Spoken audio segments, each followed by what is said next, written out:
Дене тарбия жана спорт жөнүндөгү мыйзамга өзгөртүүлөрдү киргизүүгө багытталган 2 мыйзам долбоору каралып, концепциялары жактырылды.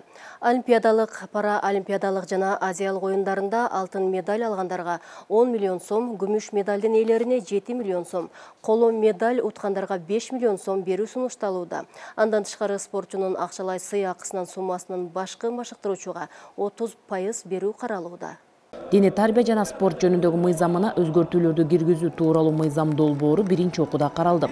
Чакырылгандар: Шабданбаев Канат Кеңешович, Маданият, маалымат, спорт жана жаштар саясаты министринин орун басары, Дене тарбия жана спорт департаментинин директору. Мыйзам долбоору боюнча Айбек Маткеримов баяндама жасады. Долбоор аркылуу чемпиондор жана байге ээлери үчүн сыйлыктардын суммаларын, ошондой эле машыктыруучуларга жана дарыгерлерге бөлүштүрүлүүчү сыйлыктардын жана пайыздардын көлөмүн бир жолку акчалай сыйлыктардын мурдагы төлөмүнөн кем эмес белгилөө сунушталууда. Дүйнөлүк Азия чемпионаттарына катышуунун натыйжалары боюнча чемпиондорго жана байге ээлерине, алардын машыктыруучуларына жана дарыгерлерине төлөнүүчү акчалай сыйакыларды төлөөнү макулдашат. Байге фондун төлөө боюнча мыйзамдын кепилдиктеринин жоктугун эске алуу менен, мыйзам долбоорунун демилгелечилери тарабынан Кыргызстандын курама командасынын спортчулары катары байге финансы каражаттарын ала турган адамдардын, ошондой эле алардын машыктыруучуларына башкы машыктыруучу, улук машыктыруучу, жеке машыктыруучу, биринчи машыктыруучу жана дарыгерлерге конкреттүү тизмегин аныктоо сунушталат. Ал эми экинчи мыйзам долбоору боюнча маалымат берген Шайлообек Атазов долбоор аркылуу берилүүчү сыйлыктардын суммасы так көрсөтүлүп жатканын билдирди. Тагыраагы олимпиадалык, параолимпиадалык жана Азиялык оюндарында алтын медаль алгандарга 10 миллион сом, күмүш медаль ээлерине 7 миллион, коло медаль алгандарга 5 миллион сом демилгеленүүдө. Ар дайым машыктыруучулар унутта калат.